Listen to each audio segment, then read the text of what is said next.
అబద్ధం చెప్పాడని శివుడు బ్రహ్మ 5వ తలని నరికేయడంతో బ్రహ్మ తల శివుడి చేతికి అంటుకుని వదల్లేదు.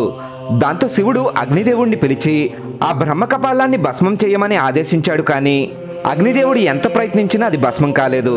పరిష్కారం చెప్పమని శివుడు శ్రీ మహావిష్ణువుని అడిగాడు. శివ, నువ్వు బ్రహ్మతలని నరికావు కాబట్టి నీకు బ్రహ్మహత్య పాతకం అంటుకుంది. ఆ దోషం తొలగిపోవాలి అంటే నువ్వు భిక్షాటన చెయ్యాలి.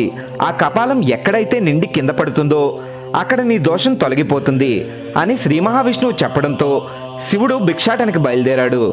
ఎవరు ఎంత భిక్షం వేసినా ఆ కపాలం ఇసుమంత కూడా నిండలేదు. అలా తిరిగి తిరిగి అలసిపోయిన శివుడు శ్రీ మహావిష్ణువు పెరుమాళ్ళుగా కొలువు ఉన్న తమిళనాడులోని తిరుక్కందయారికి రావడంతో లక్ష్మీదేవి అనంతమైన సిరి సంపదల్ని ఆ కపాలంలో వేసింది.